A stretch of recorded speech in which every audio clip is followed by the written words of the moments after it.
And that's as festive as it gets.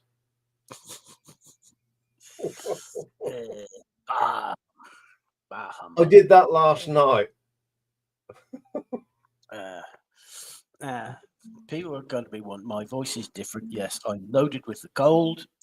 My mic will be going on and off all night long because the last thing you want to hear is me honking and hoiking. So anyway, Dave's not feeling too grand today, so no. So Merry Christmas, bah humbug. Yeah, and all that sort of good stuff. Well, as this is the last one before Christmas. Good evening, Christopher. Good Yule. Yes, when we won't be back till 9th of January. Yeah. Nice long bright. Good afternoon, Mick. Afternoon. Yeah, so it's been a hi Gary. It's not been it's been an okay week. It's been quietish, but people are too busy doing other things. It's that time of year, isn't it? It is. But still 4,679 people watch the channel. Yeah, 14 new subscribers. Welcome to the Madhouse. So what have you been watching? Well, at number 3, we've got last week's first round of 16 Magnum Food BTO. And 69 people watched that video, which is pretty good. At number 2, and I had a really nice comment about this. Last Friday, I did that one-off album by the Sea Hags, and someone else that's heard of them. Yes, I saw that one. Yes. Yes. Yeah.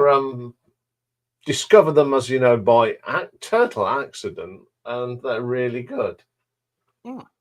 But last week's most watched video was Bart Bachman Turner Overdrive live albums, 76.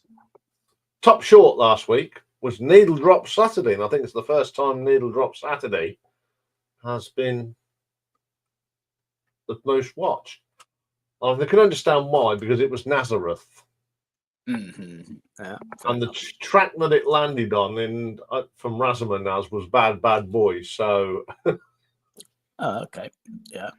And it wasn't fixed. If people think I fix it, I don't. I don't know what it is. I deliberately don't look at the label. When the needle drops, it is a surprise to me which track it is. But I do know what the track is because it's my record. Looks like Dave's having a coughing moment. Anyway, in the last 28 days, 22,826 views. Thank you very much. And 58 new subscribers in the 28 days, which is pretty cool. When you've been watching, well, Bad Black Sabbath, still people are liking that, 294. And for some reason, Battle Royale Group H, 384. No, but still at... Evening, Zeb. Is this the best stream of... No, best of 2024 stream. No.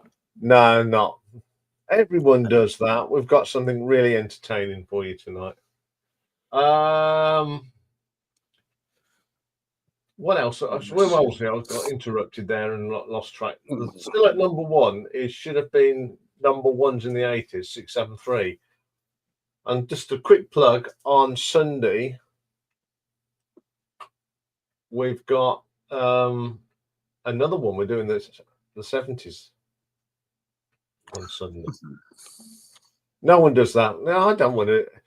What can I say about 2024? I'm doing me album review anyway. Best of the new stuff and all that jazz. All that jazz. Yeah. So still best short is Rock to Your Drop Side 2, 1,439. So the end of year figure. We leave it, I'm sure it'll go up before the end of the year, but that's from now 534,759 views. That's a nice way to end 2024. And we've now got 2,322 subscribers. Welcome, one and all. So, Christmas. What's been going on? The thing. Well, third place, Derek Riggs. He's had I think it may have me to do with that new thumbnail I did. 4,397. I mean, Jethro Tull's now at 302. So, mate, I mean, they've all had all these ones have had new thumbnails, actually. Slade is now over 5,000 at 119. And Status Quo is really clocking up towards 1,000 now. It's 977. 9,772, sorry.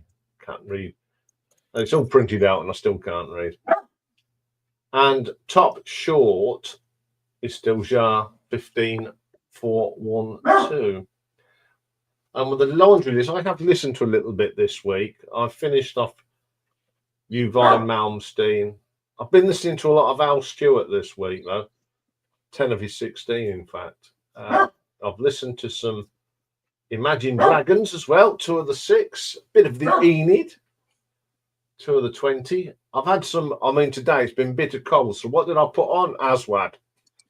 A bit of, it was on when Lee coming, he says, well, that's just what you need on a cold day, a little bit of Aswad. Kaiser Chiefs, 2 of the 8, and the Blair, 2 of the 9. So, you know what he's barking for, don't you? He would. Hang on.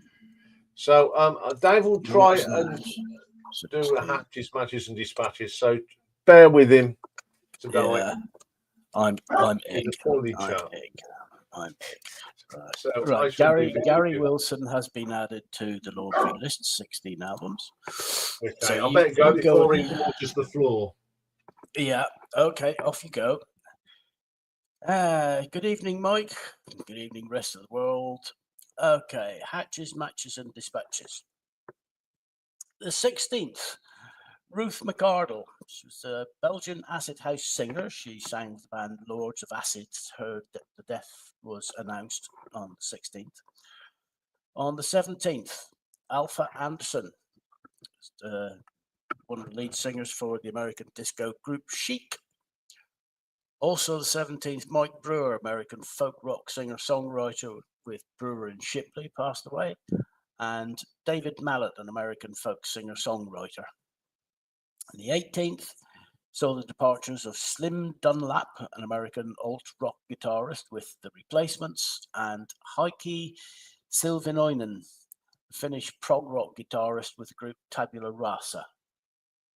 Okay, birthdays.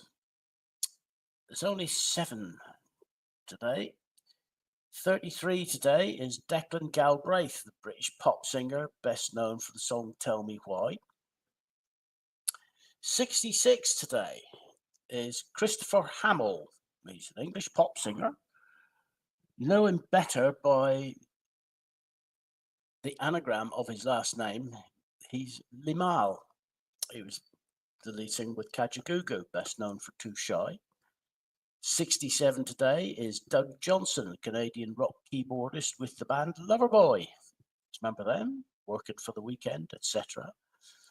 77 today is Jane Marie Frick, known professionally as Janie Frick. She's an American country music singer, songwriter, record producer, and clothing designer. We haven't had one of those before. 79 today is John McEwen, American folk musician and founding member of the Nitty Gritty Dirt Band. I haven't heard that name in an awful long time. 80 today is, we know him as Steve Tyrell. He was actually born Stephen Louis Bilal III. He's an American jazz and standard singer and a Grammy Award-winning record producer. And grandpa today is Mulatu Astakate, an Ethiopian jazz vibraphonist, percussionist, composer, and arranger. So there's your hatches. We've done the dispatches. Matches, there's 2. What? Excuse, that's strong. You've had a sip of the good stuff, have you? Right. Yeah. I told you Belgian, that it's a Belgian beer, 7.5. Yeah, loopy juice. Yeah. Matches. There's two. 1919, American composer and songwriter Cole Porter married American socialite Linda Lee Thomas, and they remained married until her death in 1954. And in 2010, guitar legend, hero of music, Carlos Santana married rock drummer Cindy Blackman. They got married in Maui in Hawaii. Talking point. This is the fun part tonight. I've tentatively named it Find My Bluff. It's a combination of Call My Bluff, Would I Lie to You? Yes. So I'll carry on. It's like sorry. Call my bluff, find my bluff, and whatever. Yeah. Yeah. So that's our talking point. Present 3 facts about an album, a single, whatever, an artist, whatever. One of them will be a little bit of a fib. The other 2 will be true. It's a case of find the fib. And basically, we want you to sort of have your And put your things in the comments. So which one you think's true or. I didn't see that, Pulsar.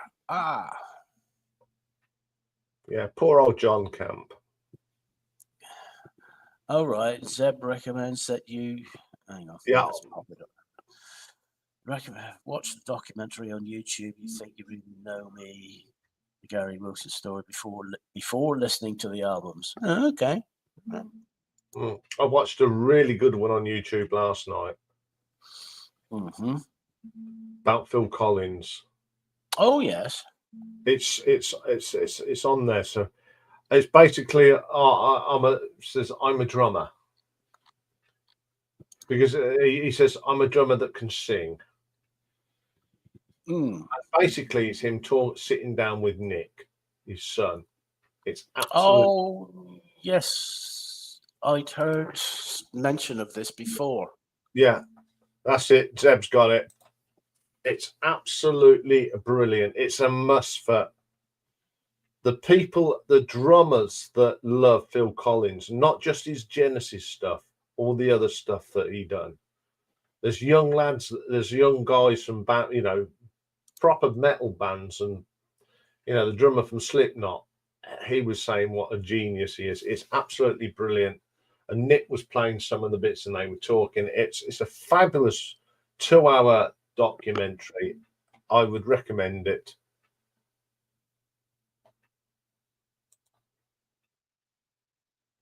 Yes, I've heard that, Zeb. But he's got I think Nick has done a brilliant job. Yes. Oh, Gordon Bennett. So we better tell you what is going on next week, and then Dave will tell you who won last week's. I knew there was something I needed to bring up. So yeah, let's add that to the stage, and we'll make it full screen. Off you go. Okay, it's a short week next week, as they say. So on Monday we are going to continue with Van Morrison, and we're going to look at the 80s albums. Another good period for Van Morrison, and a perfect side. This is the last video before Christmas. A perfect side. So I thought I'd have a look at Phil Spector's a Christmas gift from Philly's Records. I know it's a compilation album, but it's a Christmas album. Tuesday, as we haven't got a ladies' day this month, I thought I'd just pick my top 5 albums by female artists. And there's a bit of a clue, all them ladies we talked about. So we've got Joni Mitchell, Kate Bush, Enya, Tracy Chapman, and Carole King. So it's obvious what's that. And then Wednesday.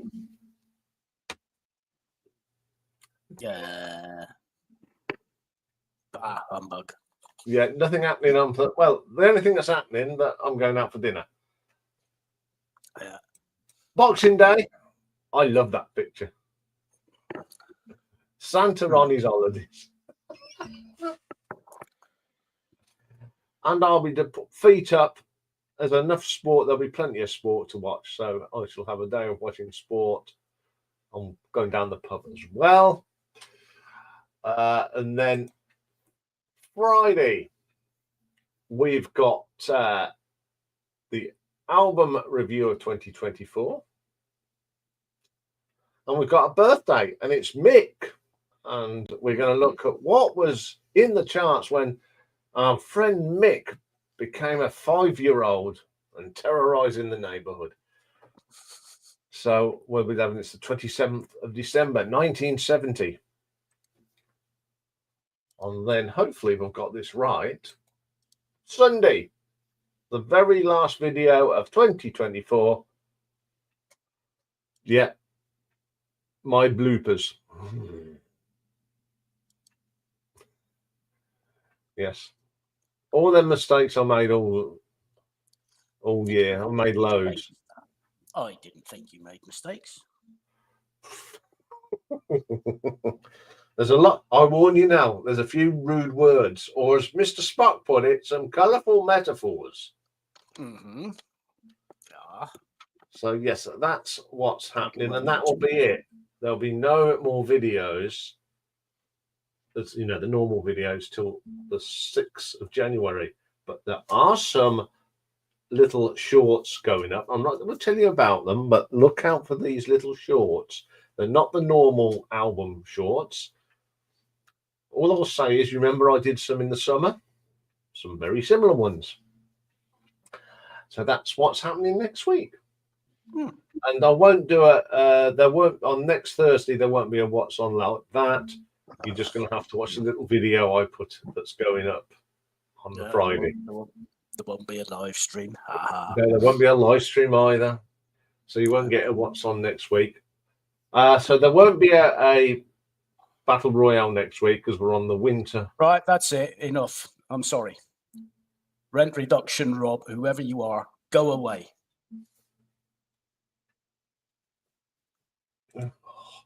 These people. Morons.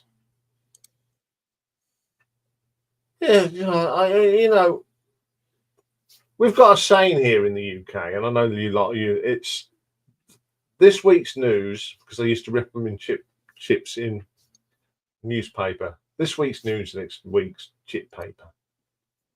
That's all I can say on that. So let's get rid of that. So talking of Battle Royale, there is one going on at the moment. And I will put up the result of that next week. Don't worry about that. There'll be a little 20-second video to see who won it. So we'll keep you up to date. But there'll be no. Oh, you mean I've got to go and do a thumbnail? Oh, right, okay. No, I'll do it. Don't worry, I'll do it.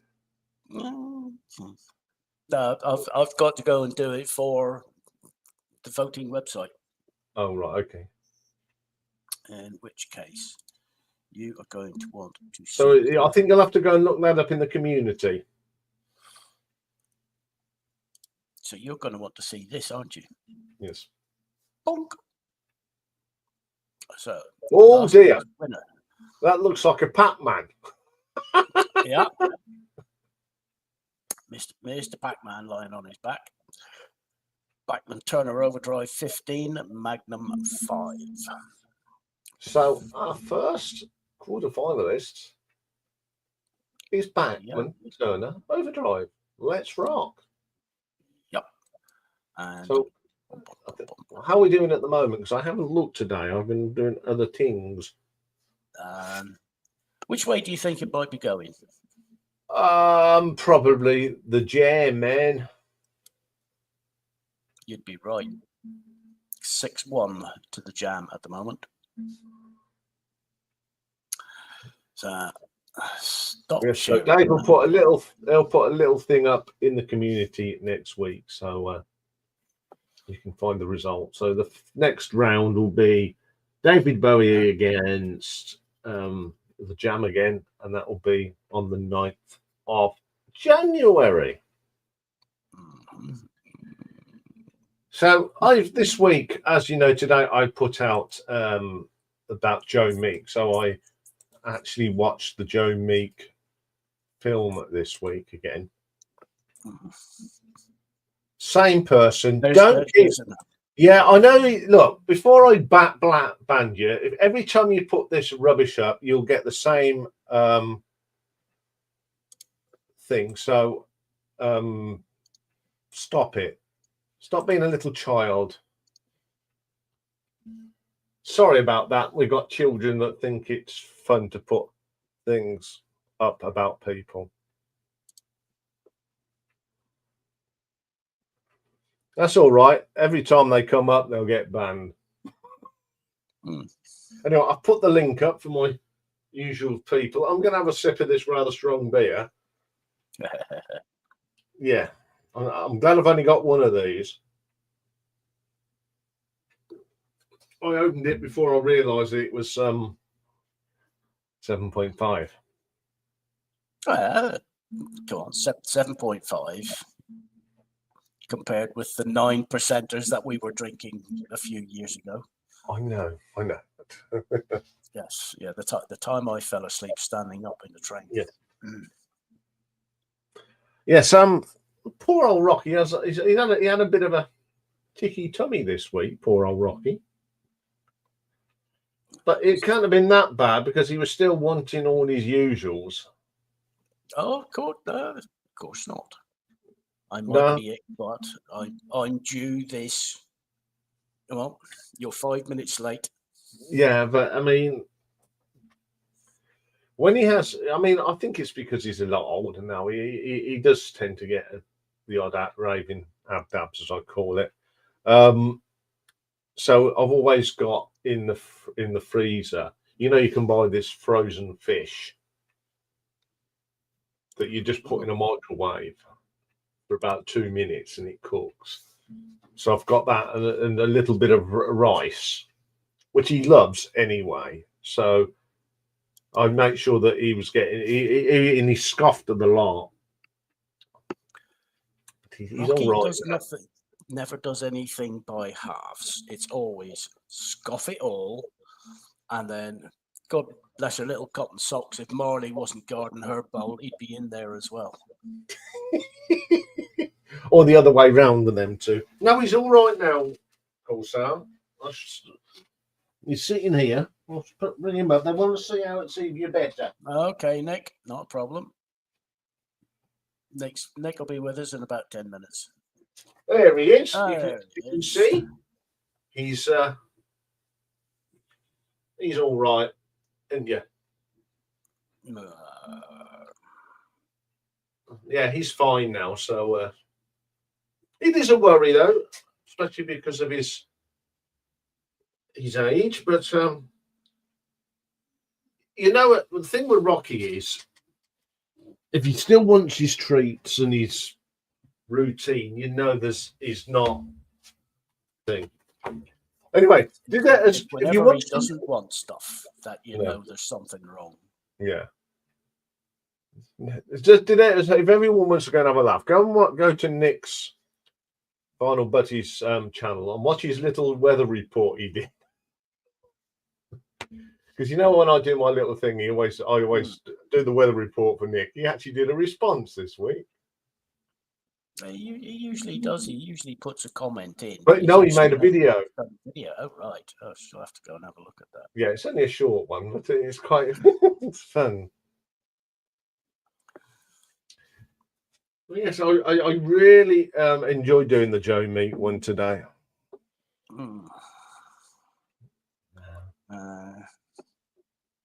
I only did his charting singles because there was so much stuff that he's done. Yeah. But there's an album I'm going to try and find. It's called the T-Chest something records of other people's. So I mean, I know he's worked on all sorts, but the film is pretty good. I mean, I showed that as well today, but I haven't got it now because Lee's borrowed it. You just think people like Chaz Hodges and Richie Blackmore, that's where they started. Absolutely brilliant.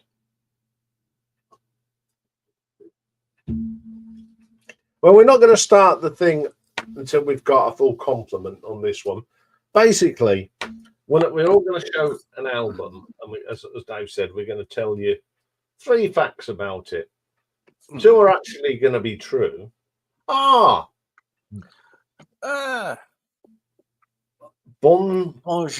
Romuald. Ça va? What was it? Joyeux Noël. Joyeux Noël, Rommel. Hope you're well. It's a lot colder where you are than what it is here, so there is. It's always cold. Canada always looks cold. But then again, we've been in Boston when it's been cold.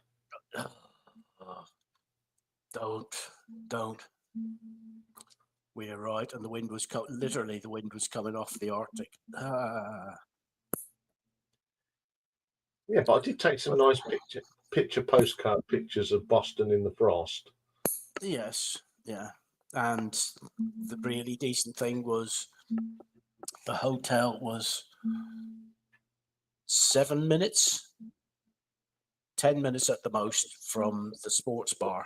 Oh, many I nearly got into a fight on the first night. Yes. Well, yes. It was the Patriots that just won the NFL, hadn't they? Super Bowl. Yeah. They were on about being world champions. The pair of us nearly got into a fight. Because they were having a reception, and there was the local radio station was broadcasting from the reception. So, excuse me a minute. Yes. So, and this was early 2004. Now, in the November 2003, of course, England, they were then rugby world champions. And the Patriots were going about, they are world champions. And I sat there at the bar and went, how can you be world champions? You've not played anybody out the States. And the radio person of that, you're going to say that? I says, no, but I'll say it to you now, and you're going to say it. You cannot be world champions unless you play teams from all around the world. Don't get above your station. You're national champions. Which didn't go down very well, did it? When I told them they're only national champions, they are not world champions. Yep. No, it was not well. Oh, some people got it, but some people were not very amused.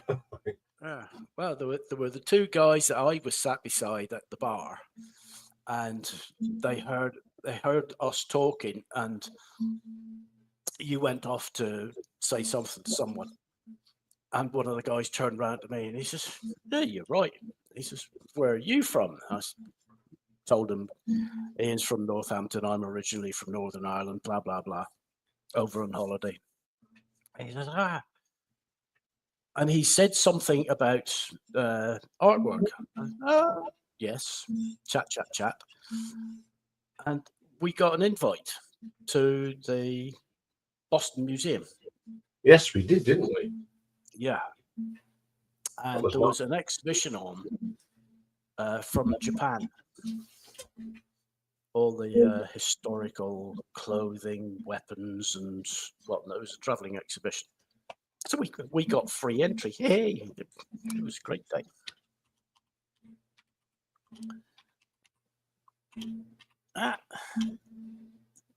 There's the voice. There's the weatherman himself. Yes, very nice little video there, sir, yesterday. Lovely. Yes. Glad you enjoyed it. Yeah. I thought, what's this? You're supposed to be at work. I was doing what is known in the profession as swinging the lead. Loitering with intent.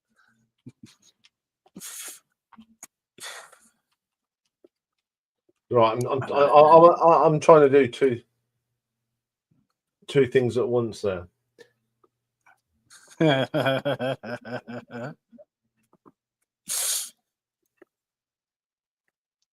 Yeah. 6 packet of potato. Yeah. Yeah. Yes, yeah. Potato. The first time when I first went to Ireland, I had, you'd sit down for dinner. This was at a house, and the potatoes come out, and they're just whole potatoes. They haven't been cut off. No. No, Skins on the lot. Yeah. Me, You know. me, my dad, and my brother. Well, a good few years ago now, we went on a fishing holiday to Southern Ireland,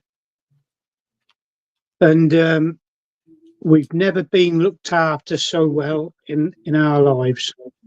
Well, my old man's passed away now, but farmhouse we stayed in, the hospitality was fantastic. Yeah. Talk about food, good God. Yeah, proper homemade soda bread. Oh yes. The pub was only 5 minutes up the road. Had a good laugh and a joke with the landlord. Mm-hmm. Brilliant people. Love them to death. Bacon, egg, sausage, tomato, potato bread, soda bread. White pudding. Black and white pudding if you're in the right place. Don't do baked beans, but Hefner sausages. I can give and take the beans. I don't know. I'm happy if there's grilled tomatoes or something like that, Yeah. And mushrooms. Mushrooms, yeah. Yeah. Not overly fussed on the baked beans. I can, as like you, take it, leave it. But baked beans are for your tea on toast with a fried egg. Ah, there's Mike. Good evening, Mike. Good evening, Mike. Hiya. Are you going on manoeuvres later then, Nick? Sorry, mate. I said, are you going on manoeuvres later on? What's the camouflage? I'm heading back out to Ukraine. Oh, right. Okay. Yeah. Yeah, I knew it. You're not really a lorry driver, are you, mate? No. Did you see Nick's little weather report yesterday, Mike? I did, yeah. Did you get your burger in the end, Nick? Or did it not open? No. That's disgraceful. Bad form, isn't it? Rather upset and perturbed. But in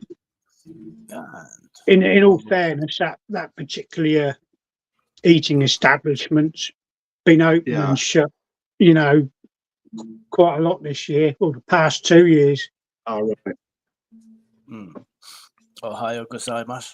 Ohio gozaimasu. Yeah, Simon won't be joining us tonight because of an important football match between Spurs and Man United tonight. I understand his priorities. He will be watching. He did say to me that he might come and join us after the game. All right. No, Dave might be on form tonight. Oh, Dave. Oh dear. Where does this guy get these jokes from? For an American, he's got a great sense of humour. Yeah, it's very British. Gee, you're so kind, Iain. No, Dave, you're an absolute star. I mean, I like what he listens to as well, the psychedelic stuff on Well there. That's right up my alleyway. So. There's my phone. I haven't taken my mobile phone out, so that'll ding all night. Sorry, folks. Oh, yes. Thank you for reminding me. I put it in the drawer, but it's still things. Anyway, this is. Have we all got our facts and figures for tonight? Yes. Yep. Yes. Yeah, you're going to hate me. Oh yeah. Do you want to go first then, as you're feeling poorly? Okay, right, can do. In that case, I need to find. Dave's got in his Christmas spirit, even though he's not very well. Okay. All right, let's. Hopefully, you can see a closed fist. Yes. Yes. Okay, that's the cover of an album by an Irish rock band called Horselips. I remember them. And this is their second album called The Tain. And The Tain actually refers to its Irish mythology. And I need to stop sharing so I can go and read me notes. Oh, hang on. No, I might be able to. Right. Hopefully you can't see the other bit that I pulled up. Here we go. Right. It's from a story called Tain Bo Coolin, which translates as the cattle raid of Cooley. And it's a 16th century story written in Old and Middle Irish, and it tells of an ancient war between provinces of Ulster and Connaught over a prize bull, the brown bull of Cooley. It was a prestigious item to have and worth an awful lot of money back in those days. So that's fact number one. Fact number two, the album was a result of the Abbey Theatre in Dublin asking the band to provide background music for a stage adaptation of The Tain. And Tain means raid. Tain Bo means cattle raid. So, the Abbey Theatre were putting on a production of the story, and they wanted some music to go with it. Okay, so there's fact number two. And fact number three, there was a single that came off this album called Jarek Doom, and it translates as Red Destruction, and it's to do with the resistance of the people against the invading forces. The forces of Queen Maeve of Connaught invaded Ulster, and the Ulster hero, Cuchulainn, was left to stand alone against the invading forces because the rest of the Ulster warriors had been laid low by a cursed sickness. And the music from the single is based on the tune O'Neill's March. And Jarek Doom reached number one in Germany. So there's three facts for you about The Tain. So, okay, it's up to us to. Right. Can you just recap then the three facts very succinctly, Dave, so we know? Tain Bo Cooley, the cattle raid of Cooley. It's a 16th century story. The album is a result of the Abbey Theatre asking the band to provide the music for a stage production. And the single from the album, Jarek Doom, reached number one in Germany. Okay. Guys, are we going to do this individually? We're going to pull us in. Okay, gallery. Yes. You can join this as well. So you have a think about it, and you put what you think. Which one is the? And I'm going to stop sharing that. And hopefully, no cheating. The gallery should not be cheating. Which one is no Googling or Wikipedia? No. Right. That's right. Yeah. What do you think about the story about the bull? Do you think that it could be a load of old bull, couldn't it? Yeah. I've never heard of them, but I've heard. No. But somehow a church asking a rock band to do the score for a play, I find a little bit suspect. So I know where I'm leaning. Yeah, yeah. Number one in Germany. I think that's probably true because this sort of thing happens that sort of bands, British and Irish bands sometimes sort of get, a bit of fame in another European country, even though, they're not really doing the stuff, back home quite so much. So I think that might be true. I'm sort of like heading towards sort of Michael really on this, that I think the soundtrack for the play is probably The Lie, but really it's a guess. Yeah, I mean, I've heard lots of Irish folklore stories, and yeah, I think that could be true, wouldn't it? That's the sort of thing they would fight over, wouldn't it? Yeah. I'm sure I've heard something in sort of folklore about two families fighting over a bull. Yeah. And the word coolie happens all the time, doesn't it? The word coolie refers to it's an old. I'm not going to say where it comes, but it's a word that comes from the back in our empire days. So, and that sort of ties in. See, Pulsar's gone for the fact 2 as the lie. Yeah, I can see it, the songs or whatever being a hit abroad, because that sort of thing often happens. It does, doesn't it? Yeah. It's more a hit over there than it is over here. Sure. Yeah, there's been lots of bands like that, like the band I did this week, Clear Blue Sky. Not very popular in the UK, but were huge in Italy.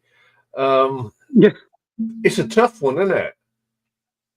It is. It is. I mean, to be honest, all three of them sound as though they sound plausible, don't they? Yes. This is the trick. There is an element of truth everywhere. Oh. Oh no! Don't. Yeah, are you trying to put us off the scent now?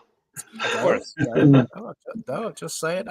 I read out a series of facts. Yeah. I just think the soundtrack to the play. Yeah. It just. Now I've heard horse lips, and that would be what I'd want for. Yeah, I don't think the church should go for what they play. It's a little bit. What church? Well, I never mentioned the church. I mentioned the Abbey Road Theatre. Oh, the Abbey Road Theatre.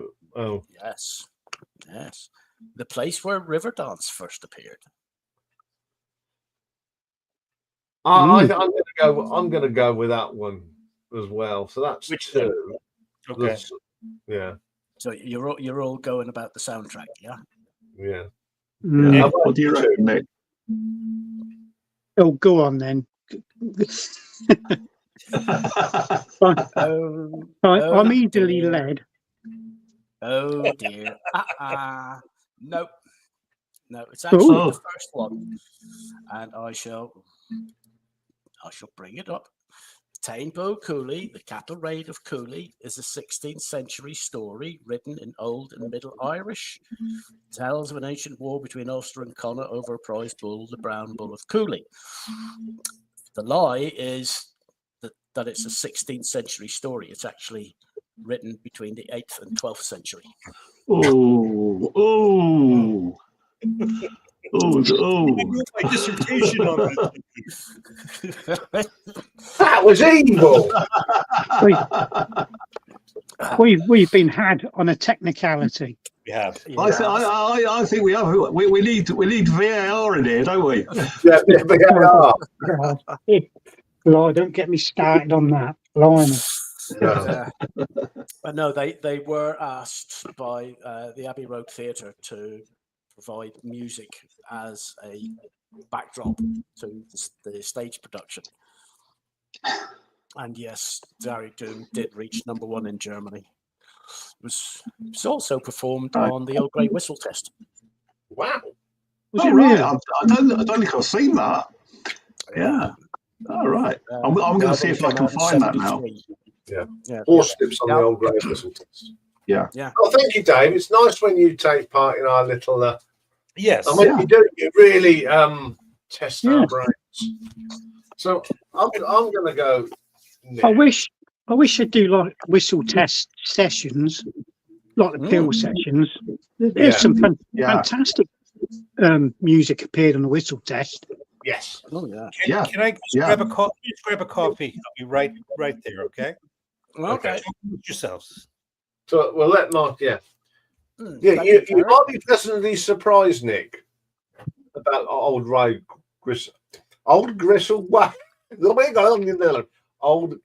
Whistle Test. I know there is a couple of compilation albums because I've got one of them. But they should do like a whistle test sessions. Oh, yes. You know. Yeah. I mean, I'm wondering whether the bands there are sort of outtakes and other tracks that the bands may have played when they were in the studio that didn't make it onto. Oh, I mean, some of the bands that I've watched on there, I mean, I think one of the most fantastic ones was the sensational Alex Harvey band. Yeah, when they do Delilah, it's fantastic, isn't it? Absolutely top drawer, isn't it? He freaks me out. That what's his name? Zal, is it? Zal Clemenson. Yeah. Oh, I know. Funny chap. I mean, Chris Glenn wearing his underpants on the outside. That is just. Yeah. No, I agree with Nick. The OGWT sessions, that would be brilliant, but you'd want Whispering Bob's voice introducing each of the bands. Yeah. Oh yeah, that was such a component of the whole series. Whispering Bob. Northampton's very own. Yeah. You could feature his punch up with Sid Vicious, couldn't you? Yeah. Who was the woman who presented it? Annie Nightingale did it. Annie Nightingale did it. Was it Annie Nightingale? I thought it was somebody else. I'm sure she did it, and then sort of Andy Kershaw did it, didn't they? In the late 70s, early 80s. And then did that Mark Ellen do it as well? Yes, I liked Mark Ellen. I thought he was a good. I used to like him. Anything he did was really good. I think it was Annie Nightingale. I can't think who else it would have been. There are 9 presenters. There was Richard Williams, Ian Whitcomb, Bob Harris, obviously, Annie Nightingale, Andy Kershaw, David Hepworth, Mark Ellen, Richard Skinner, and Roe Newton. I'm probably getting Annie Nightingale mixed up with another one. Yeah. I've got no fond of underpants. It's just that Chris Glenn that's how he used to go on stage. Anyway, shall I show my thing? You're going to go on this band. All right. There you go. You're up, Solid. It's Marillion. Oh, here we go.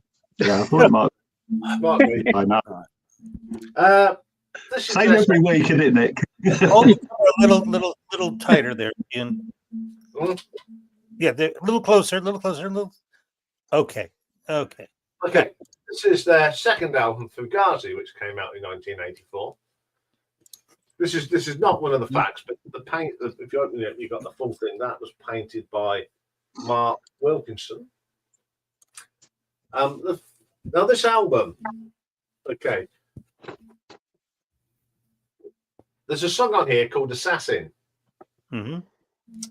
It's the first track, and it's a song that Fish wrote about he had to go and sack their then bass player. This was before they were famous, Diz Minute, and he wrote a song about it called The Assassin. Now Diz and Fish were big mates. They joined the band together, and he was given the job of firing him.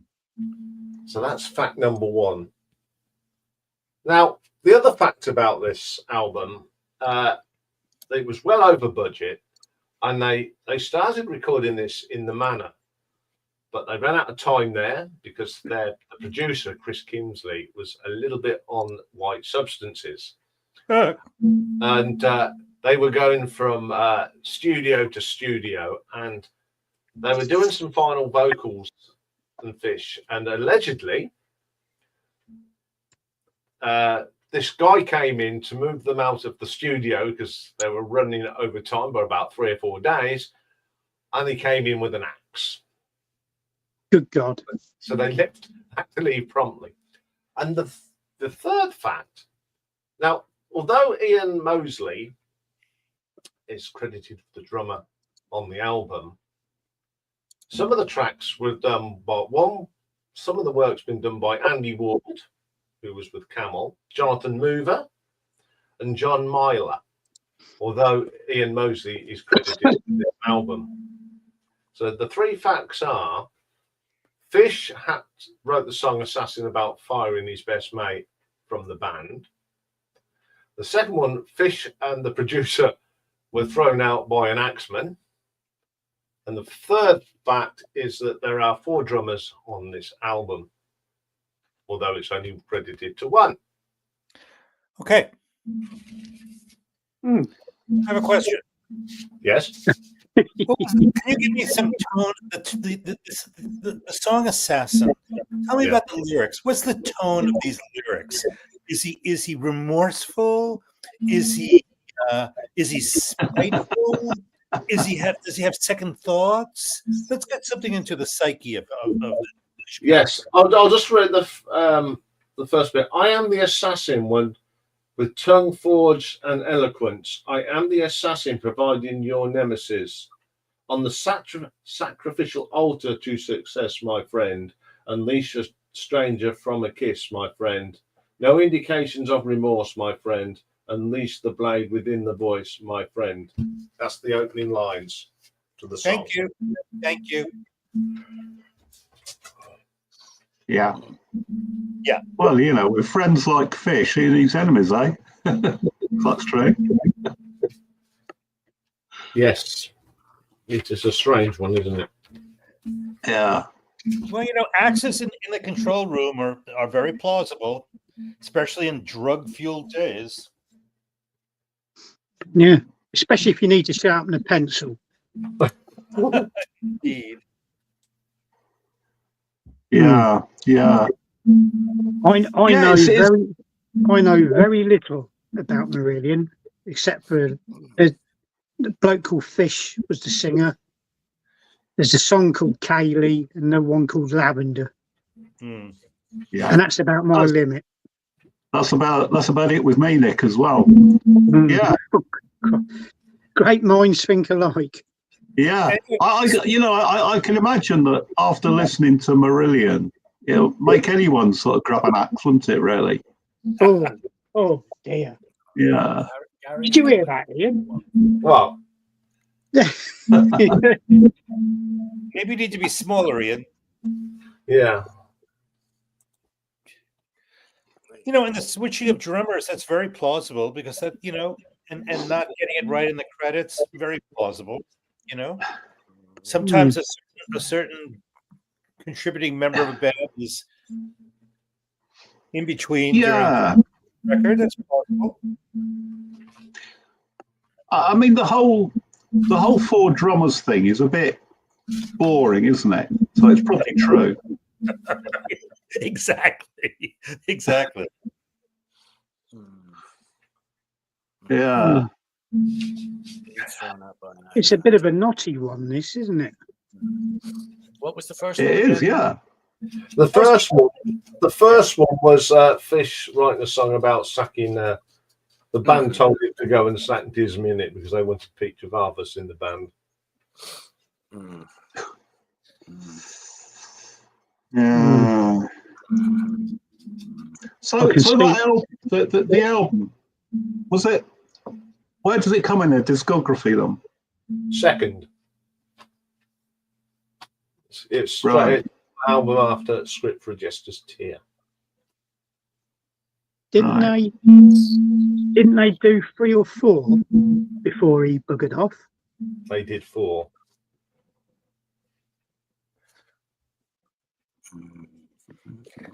Well, I know where I'm going. Go on, then. I'm going with 1. I just don't buy that one.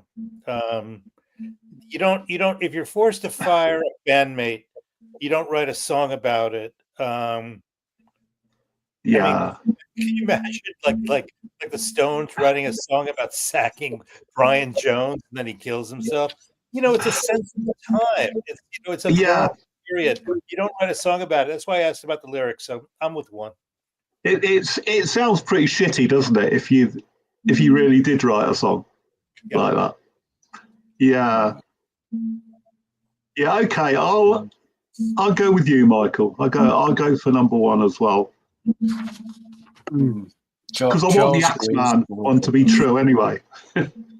Yeah. Yeah. There's got to be some sort of instance in the history of music where people have written songs about being dumped and sacked from bands and they got a grievance or whatever. Yeah.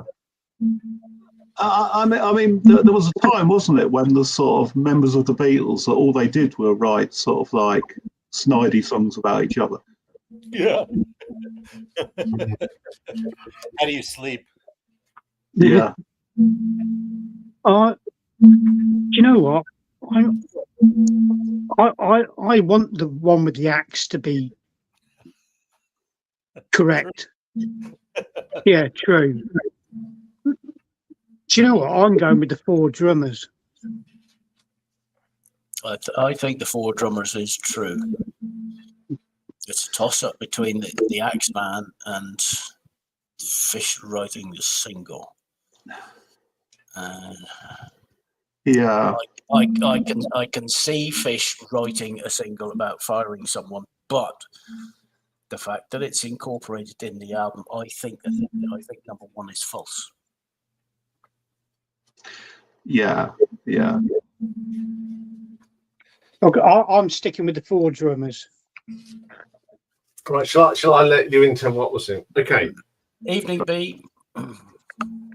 The first one. That is absolutely a true story. Oh, well, should you? It's got to be the Axeman, isn't it?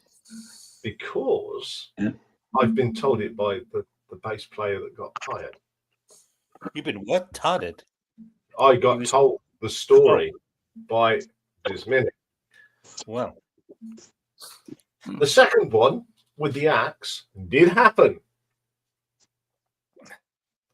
It did happen. Fish tells a story about it on the Fugazi. They were singing away and someone comes in with an axe to get them out of the studio.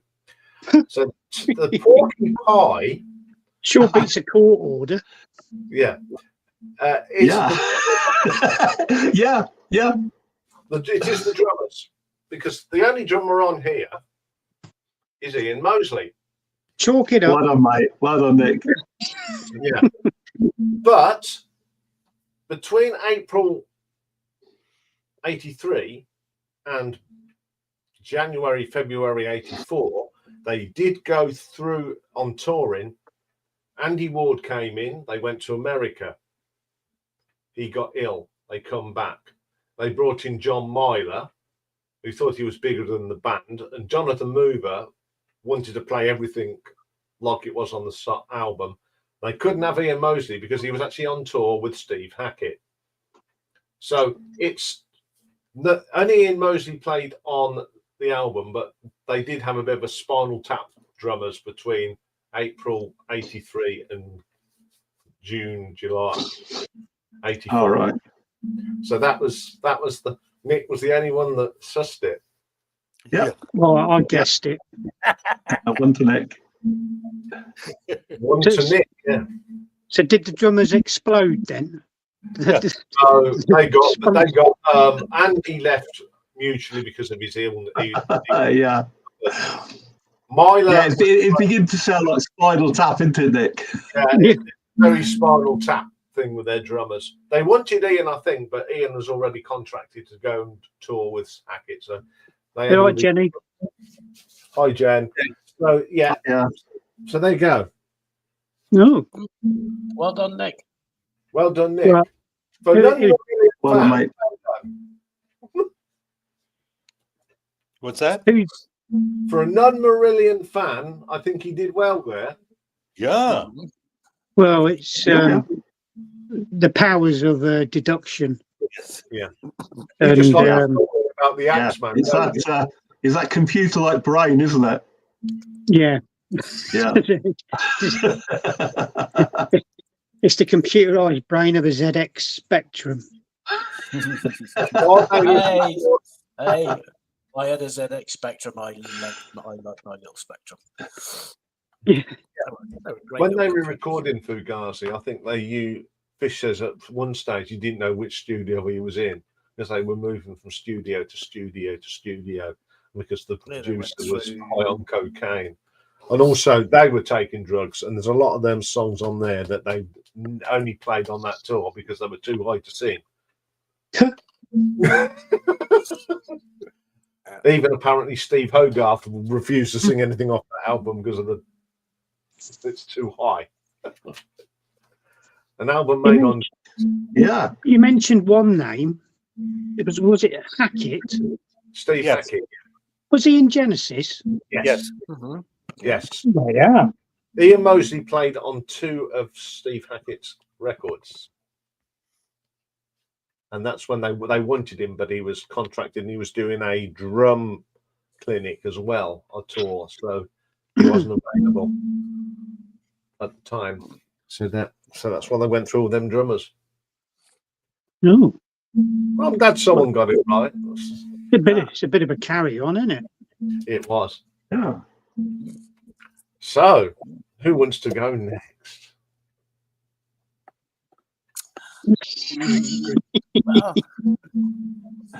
Okay. All right. Okay, Mike. Yeah, you did like the story about the accent, Nick. Yeah, it's very rock and roll, isn't it?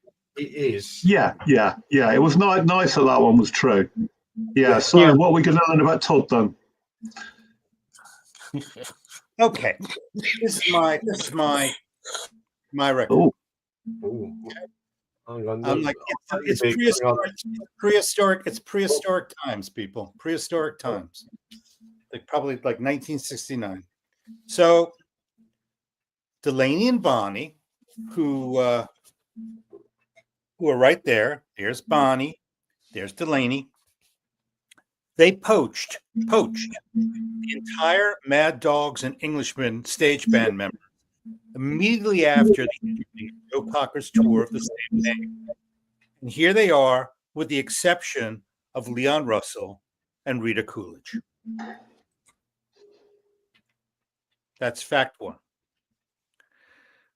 Fact 2 is that George Harrison, who is not in this picture, joined them on stage playing rhythm guitar in Copenhagen, and he's credited on the live recording CDs, that would be the set, okay, under the pseudonym of L'Angelo Serioso. Okay, and I'll repeat these in a shortened version.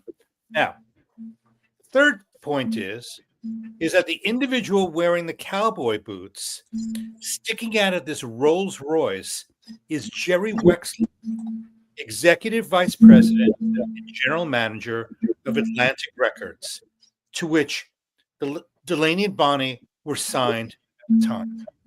So he's the executive vice president of the record label Atlantic Records, and those are my 3. Right. So, what was the year? What year was that album then? 1970. Right. Well, I reckon that the George Harrison thing is probably true. because there was a lot of this going on around that time. You know, we got a lot of feedback, haven't we? Yeah. Something isn't sounding good. No. Is it? It's probably my overpowered mic. I've moved it out of the way again. Can you still hear me? Can still hear you. Yeah. Yeah. Yes. I have to remember when I'm doing live stream, it needs to be as far away as possible.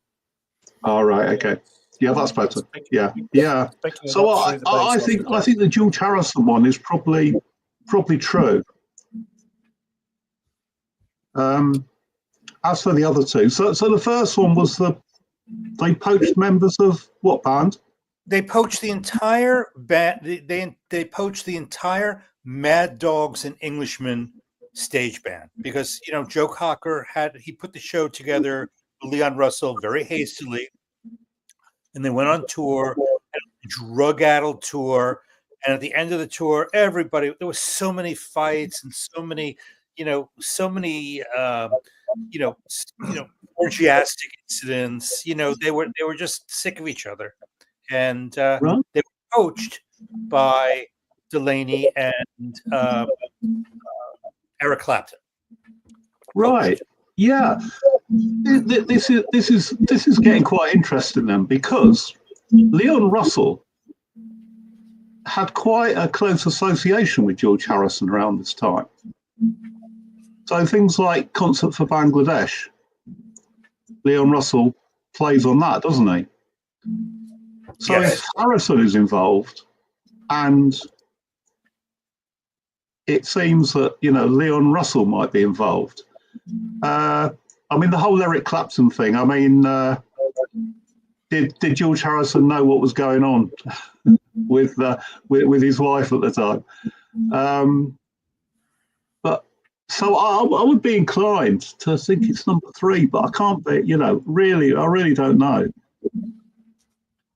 I think them boots do belong to Eric Clapton. Let me know whenever you've all made a decision, because I think Michael has accidentally shot himself in the foot with this one. Oh no! Yes, I'm really. you've shown this album before and told us some trivia about it. Right. Yeah, I think that the Bluff one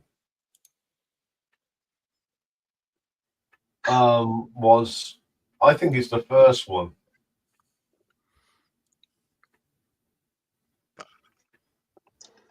I could be wrong. I don't know. I'm still inclined to go for number 3 on this. What about you, Nick? I'm sure I've seen the album sleeve, but I couldn't remember a thing about it. Delaney and Bonnie? Yeah. Is that Bonnie and Clyde? No, but it's a very special Rolls Royce, very expensive and special Rolls Royce for that period of time. I think that's a Silver Ghost. You're right. Yeah. Could. Yeah. Well, Harrison's Rolls Royce, isn't it? I'm looking to you folks for guidance, because I honestly haven't got a clue. Yeah. I could see George Harrison getting involved in projects like this and that. It's the sort of thing he did. I mean, he got involved with one of the Monty Python films, didn't he? Yeah, that's right. Yeah, Handmade Films. That was his thing, wasn't it? Yeah, I think the George Harrison one is true. And the Leon, thinking of it, Leon, they were like 2 peas in a pod in the early 70s, weren't they? If Russell they certainly played together. Yeah, he wasn't far behind him, was he?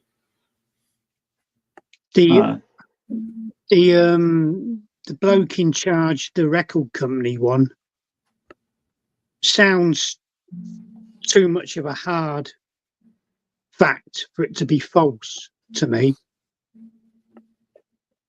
Yeah, so, I mean, why would he be there? Well, who knows? Yeah.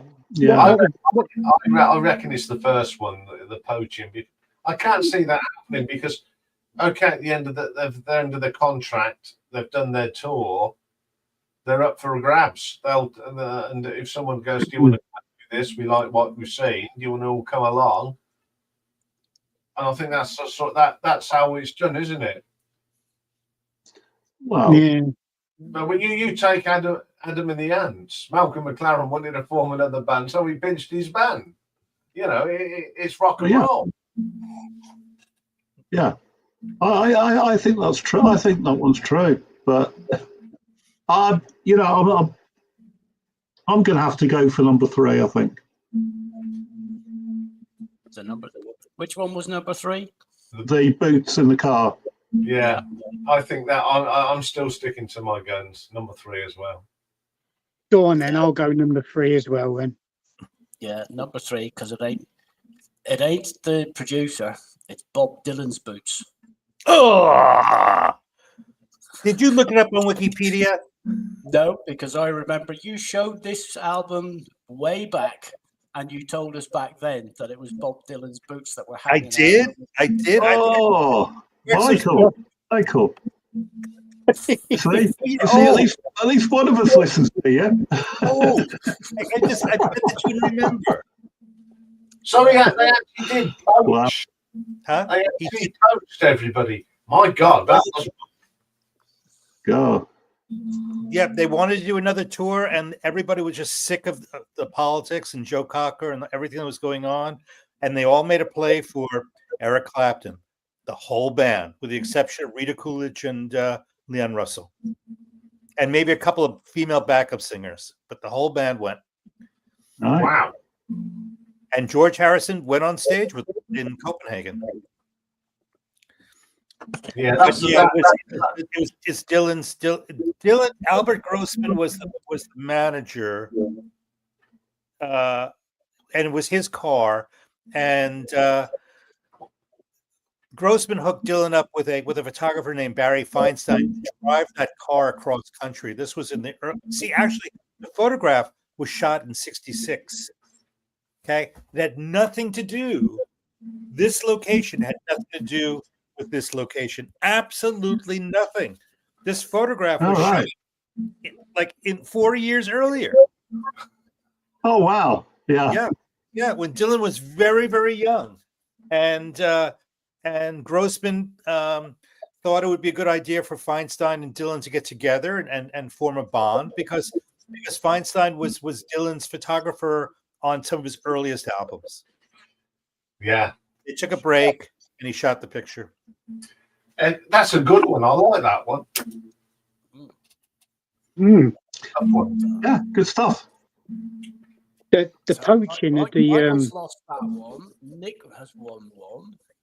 I beat you. So okay. What's that, Nick? I was going to say, yeah, the poaching of the band members. It's very, very rock and roll, isn't it? Yeah, very rock and roll. Yeah. No, it's a great story. I was saying Michael has lost. He didn't get his bluff past the rest of the panel. I got my bluff past the rest of the panel. You did.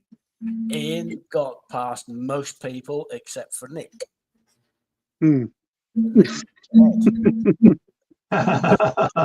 Yeah, because Nick's a hardcore Marillion fan. Oh yeah, on the quiet, aren't you? He's president of the fan club. Lavender blue, dilly dilly. One of my favourites. Yeah. What sort of fish is he then? Fish? He's not a trout, is he? Well, he's Scottish, isn't he? So he must be a salmon. Right. He actually got his name because he drinks like a fish. But his real name is Derek Dick. Derek who? Dick. Derek Dick? Yeah, that's his real name, Derek Dick. Bloody hell. Yeah, I know, it's great, that. Rock and roll. Well, I'm glad you think so. On lead vocals, Derek Dick. It hasn't got the same ring, has it? As No, very, very Spinal Tap, isn't it? Yeah, very, very, very. Yeah. Anyway, who's going to go next? Are we going to have the man who came up with this? Shall I go? So the person who came up with this can go last. Yes, I think that's a good idea. I usually do, don't I? You do, don't you? Yeah. This is your baby. Relegated to the arse end as usual.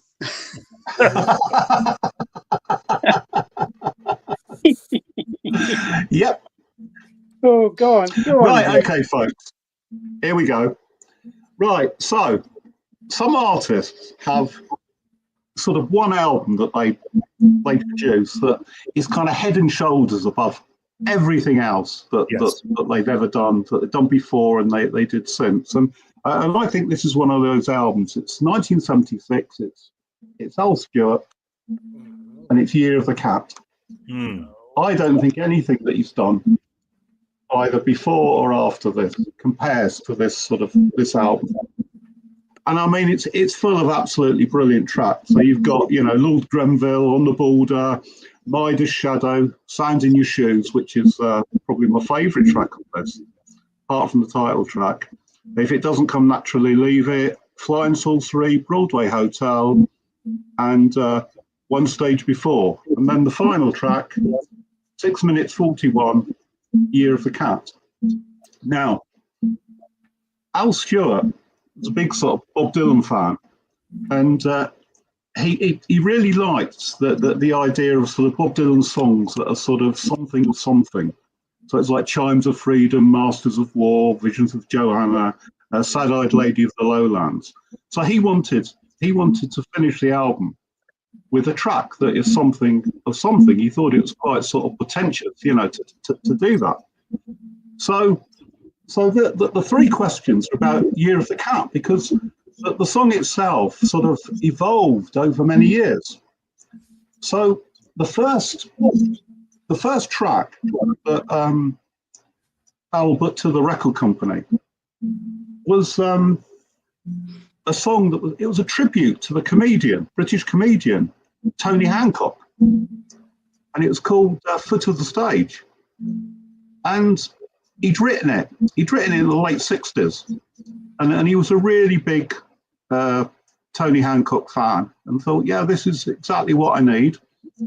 It fits the bill. It's something of something, Foot of the Stage. But the record company weren't too keen on it, because they thought, well, will an American audience know who Tony Hancock is? Will it resonate with them? So they said to Al, we'll go back and sort of rework it. So Al was thinking, well, what can I do? And he thought, I know, American people really love the British royal family. So he decided that he'd rewrite the lyrics and make it a tribute to Princess Anne. And he called it Horse of the Year. So, went back to the record company and said, I've got this great record about, great song. It's about Princess Anne, the Americans love the royal family, and they really love this, and it's called Horse of the Year. And surprise, surprise, the record company weren't too keen. And they thought, come on, Al, this won't do. And he admits that, it was probably more in jest than anything else. Horse of the Year. What a ridiculous title. So, third time lucky. And, you'll see, on the cover, it's a sort of, a lady's bedroom. And all the items there are all sort of, in some way, sort of cat related.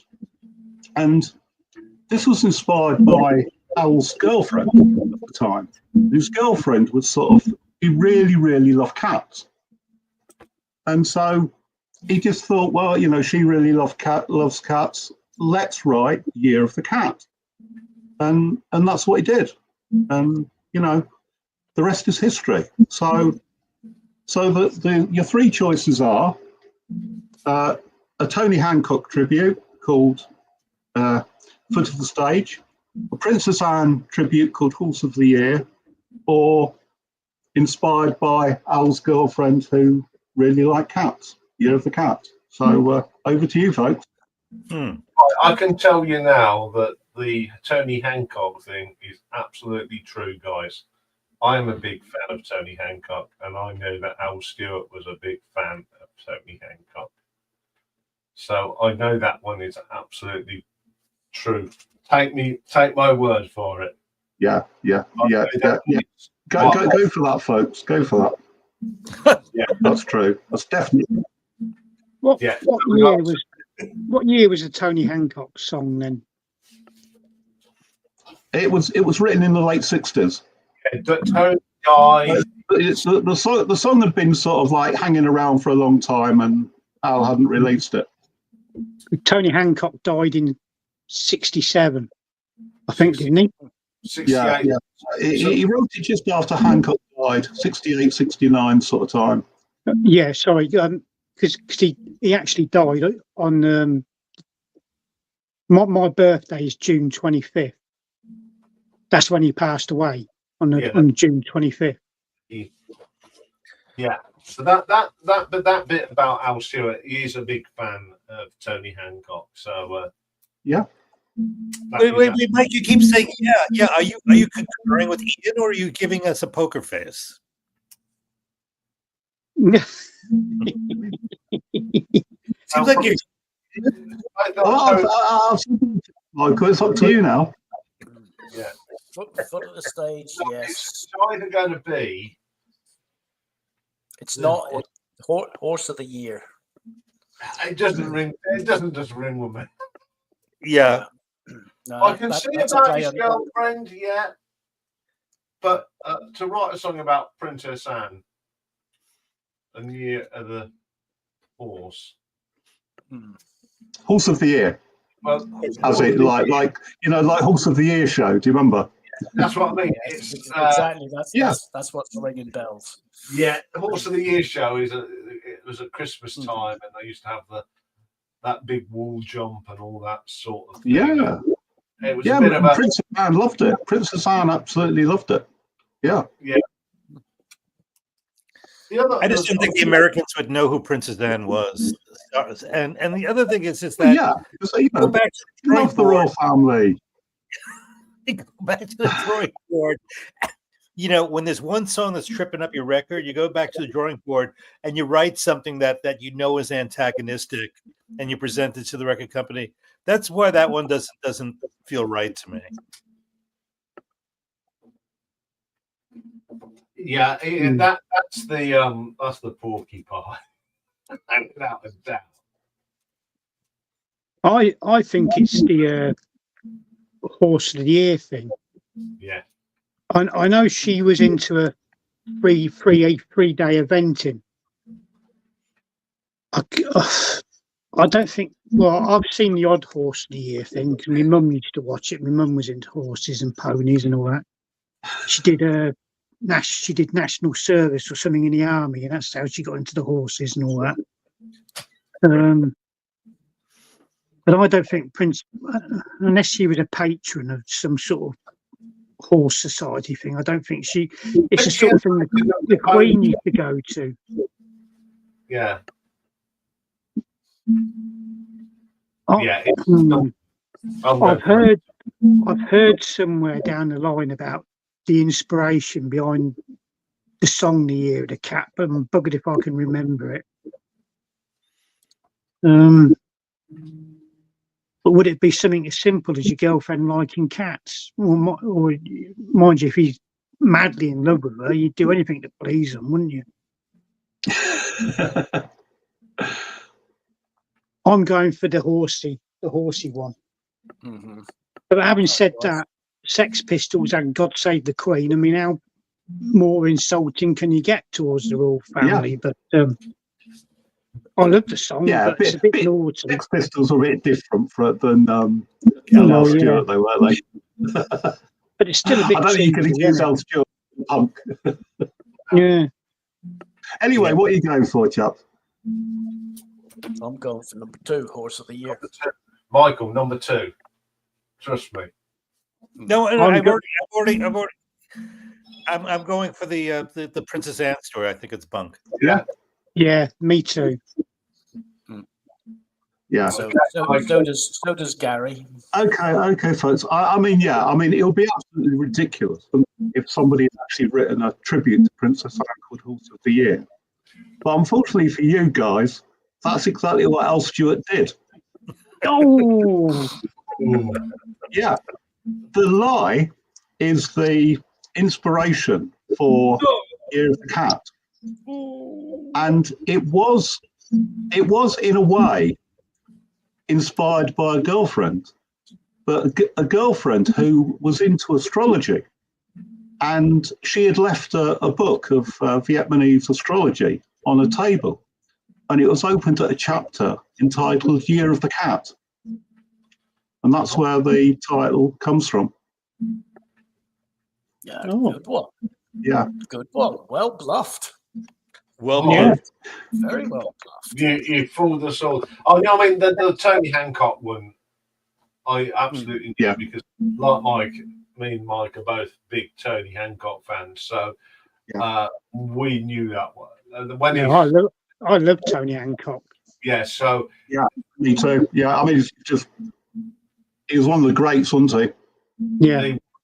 I shall be listening to some Tony Hancock tonight. I always like listening to the Christmas ones, and I shall listen tonight. The one with, when Bill Kerr still thinks it's Father Christmas.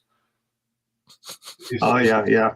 You know what? I watched a Steptoe on Christmas special a few days ago. Oh, yeah. Yeah. Which it was one where Harold decides that he's not going to hang around in the house at Christmas, and he was going to go away on holiday. Oh, he packs the old man off on the Orient Express, and he meets this bird, and they go to Bognor. That's it. Yeah. That's the one. Yeah. The other one, they invite all the people round, and them two end up with the mumps or something. That's right. Yeah, or they've all got the measles or something like that, ain't they? Yeah. Well, that was a brilliant one, Mike. Well done. Yeah. Thank you. I loved the bit.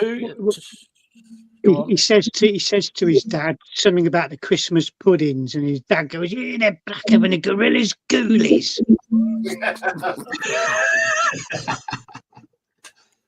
Yeah. Brilliant. Okay, so it's now the turn of the man. 2 failures. What's the scores on the doors? Yeah. 2 bluffs, and 2 have been caught. 2 bluffs made it through. Mike and myself. Ian and Michael, you both got caught.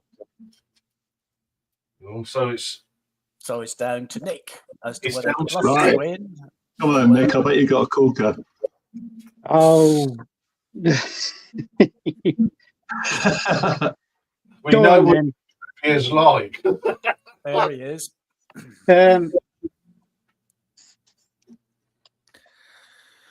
Oh. I think this is more about the artist, and this one of many greatest hits type albums. Okay, so Ian Jury once had a small part in a mid-90s film starring Sylvester Stallone. Okay. Yep. We'll let you digest that one.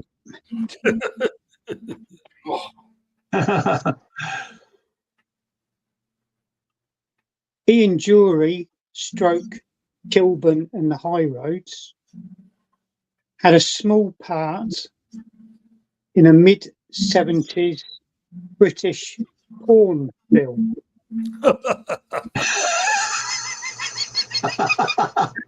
I quite like the idea of having a small part in a Bond film. If you pardon the pun. I like that. I had a giggle when I first read it anyway, so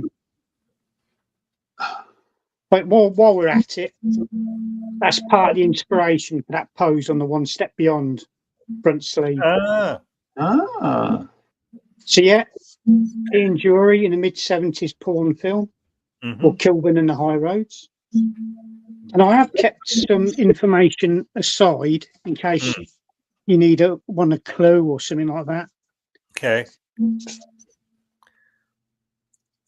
Ian Jury had a small part in an early 90s film starring Rutger Hauer. I think that's how you pronounce it. Yeah.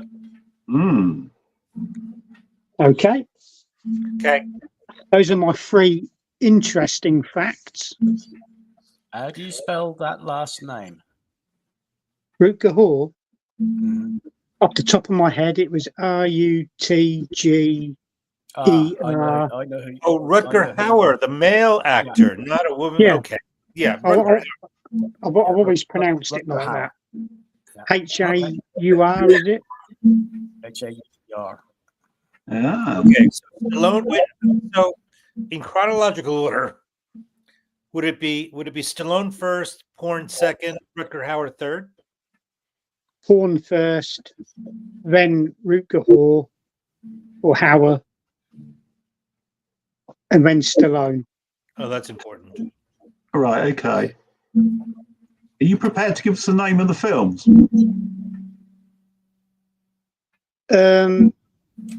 One of them. 2 of them, I was sort of rather hoping. Well, I can. Before you go, Nick, I can say that yes, he was in Judge Dredd Mm-hmm. with Sylvester. Right. Yeah. Okay. He was a thief that got caught. Yes. so that one is absolutely. So Stallone is correct. A spoiler from Iain. Yeah, that is. Oh, sorry, the porn film was called Getting It On.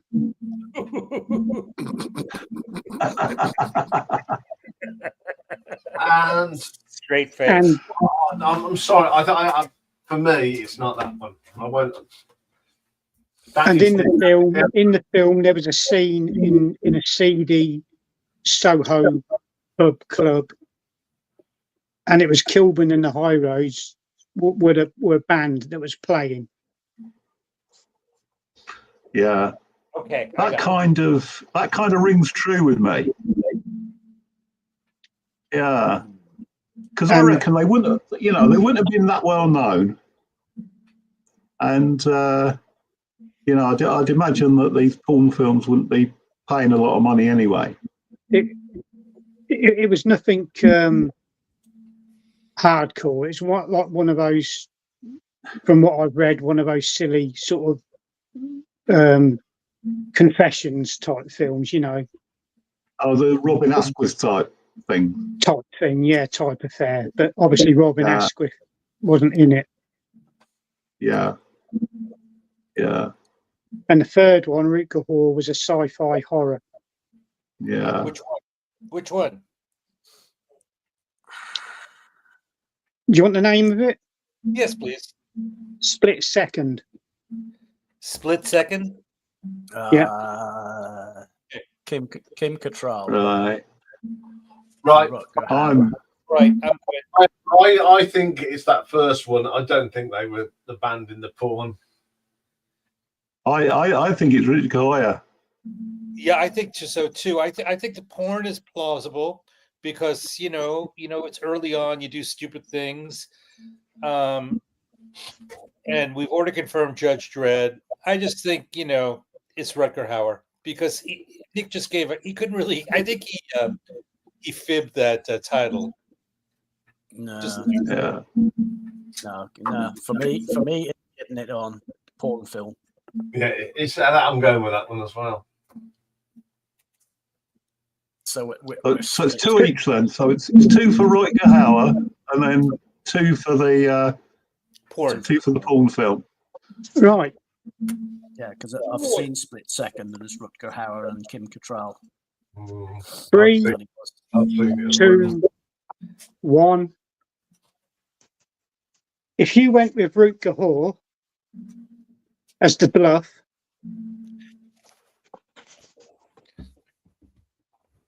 you'd be wrong. Oh. Ian Jury well had a done, part well in done. there as a character called JJ, JJ, yes. who was a Right. nightclub. He was either a nightclub owner or manager, whatever. Yeah, I think Right. He was definitely in Spitz. I never found out till about 4 days ago Ah, when I was doing research. excellent. That's good. Wow. If you went for Judge Dredd as the Bluff, you'd also be wrong. He was in Judge Dredd. He wasn't a criminal that got caught. He was a shop owner or a pawnbroker. Ah, He played the character called Giga, which no doubt is based on H.R. Giga, him of Alien fame. Yeah. all right. He didn't last too long though. He got killed. Oh, He was only he only had a couple of lines before the baddie shot him, killed him.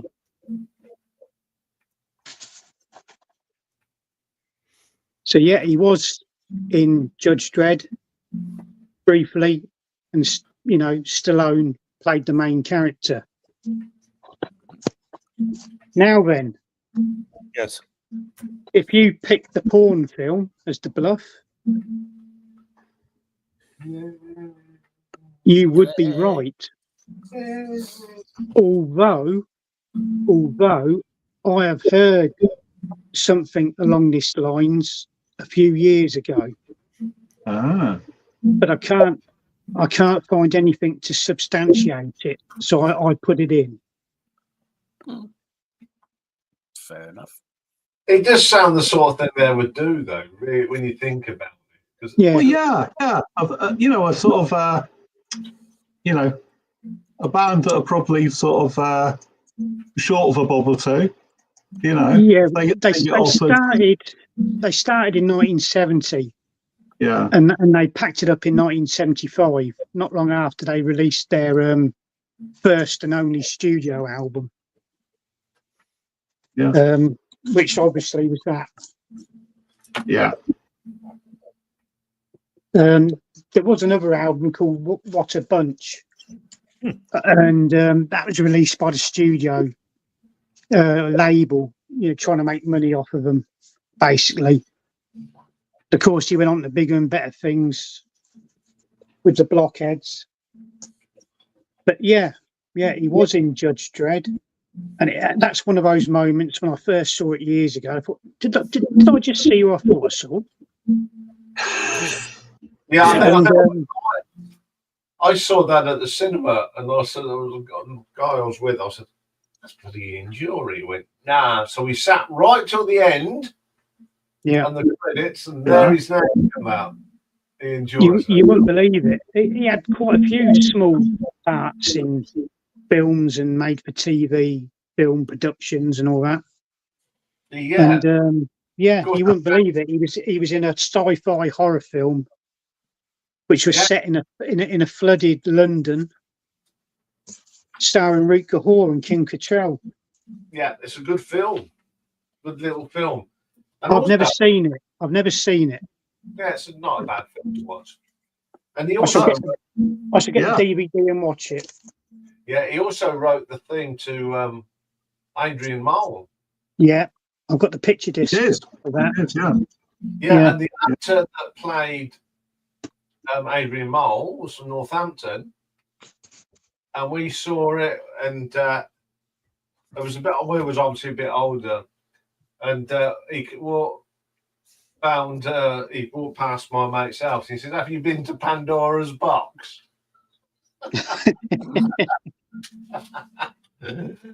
Yeah. He's profoundly in love with Pandora. Yeah. Mm. Well, folks, I hope that you enjoyed that little bit of trivia. It was a bit of fun for Christmas. I thought I'd have you all on that one. Yeah, we nearly did. You got me and Michael. Yeah. 50-50. But when you've got two avid sci-fi film buffs, you know, it's Yeah. Unfortunate. unfortunately, you know.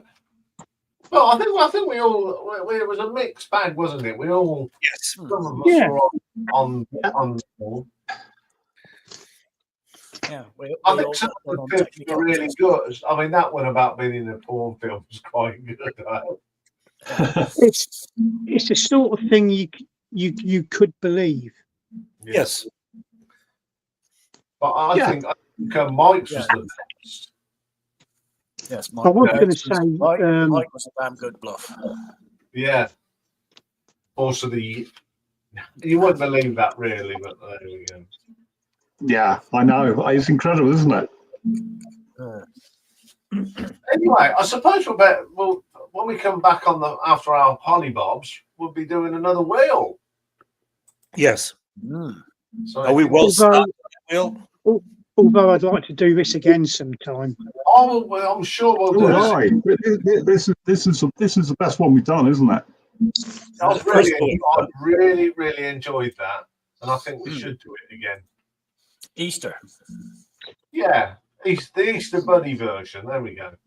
Bring this one out for the festive thing. So we need now to present and share the screen. Oh, the shop he had in Judge Dredd was called Giga's Bazaar, by the way. Bazaa. Ah. Zah. Yeah. Okay, we have got on here breakup songs, Jack Frost, To Be or Not To Be, instrumentals, Dust Collector, now that's a new one, Holy Trinity, Corkers and Clunkers, and Jacket Covers. So let's see what Rocky wants us to do when we come back in the new year.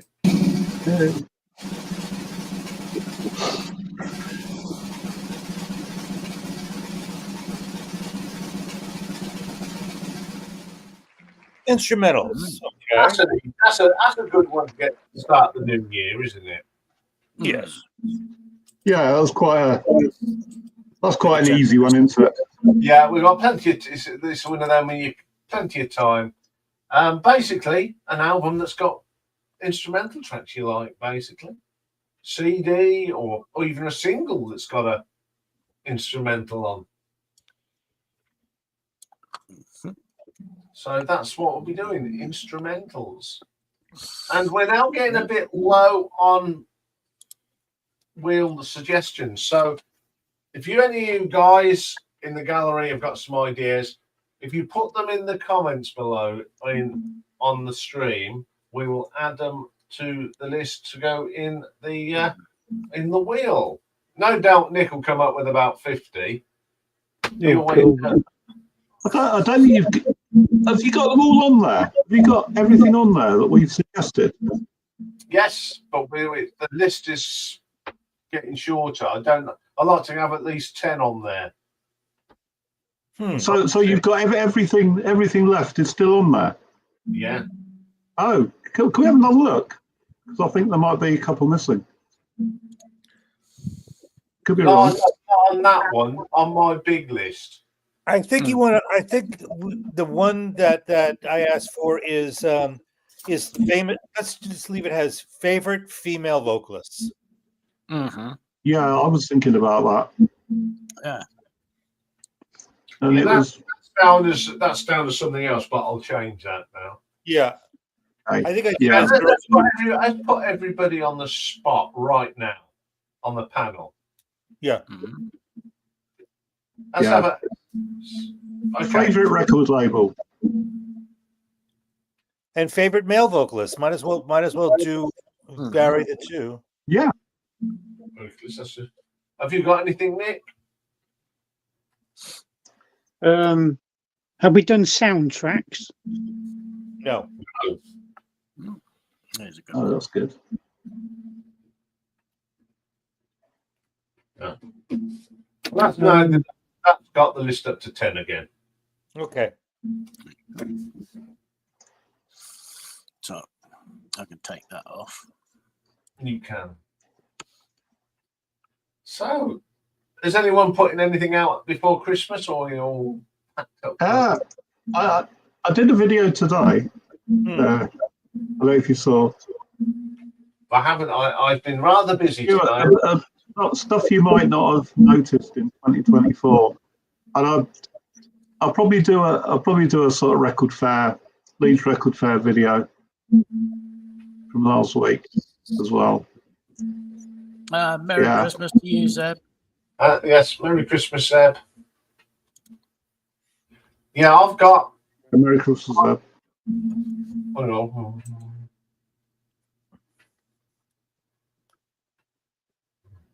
Yeah.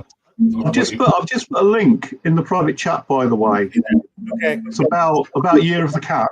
If you want to have a look. Okay. I wondered what it was. Yeah. Let's have a look. The year of that.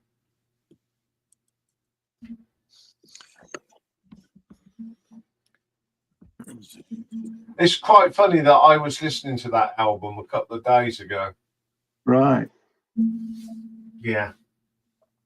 And so far, I mean, I've always thought that was going to go to the top of the pile for the ranking. And, put it this way, it's up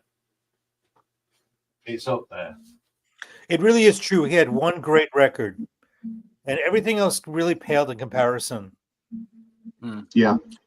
I think the follow-up to Year of the Cat, what is it? The Nostradamus one, which I didn't care for that at all. No. I wasn't very keen on 24 Carats. It was a bit lame, as I say. I've got my list in front of me.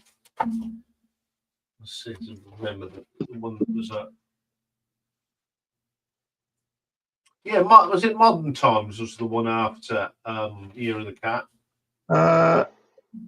Might have been, yeah. Yeah, I quite like that because Alan Parsons is involved. Yeah. I mean, quite honestly, by the time we got to 1977, I was listening to completely different stuff. Right. Yeah. Yeah, I've been listening to some. I've been listening to a bit of Neil Young this week. Yeah. And I listened to the first two albums of the 70s, and I think I might stop. I don't think that them two are sort of concrete now. I don't think anything surpasses them two first of the 70s between you and me. Yeah. So you know what's coming next year if I'm listening to Neil Young. Anyway, I think I'm going to end this one a bit earlier tonight. Because some of us we've got to have a little conversation. Oh yeah. You are privy to. And Well, you think we got something to talk about, yeah. We got a new video coming out tonight. You've got Michael's got a new video coming out. It's my first interview, and then the one going out after that one, probably in the new year, is a full interview. Okay. Yeah. So I'll pretend I've watched it then, Michael. Okay. Yeah. Very good. Thank you. Okay, let's hold up the albums that we try to bluff each other on tonight. 3, 2, 1. Thank you very much. Thank you. Well, firstly, Dave, thank you for being here, even though you I've got to go and cut my throat. Yeah. Okay. It's not very well. Yeah, get well soon, Dave. Thank you very much for watching, and I think on the behalf of the whole gang, we wish you all a very Merry Christmas and a Happy New Year. We do. Merry Christmas, folks. Yeah. Do we start the carol service now? Yeah, we'll do that. The carol service. So thank you very much for watching, and we'll be back on the 9th of January. Excellent. Same to you, Gary. Merry Christmas and Happy New Year. Merry Christmas, everyone. Yeah. Merry Christmas to See you you all. in the new year. Peace on earth. Bye-bye now.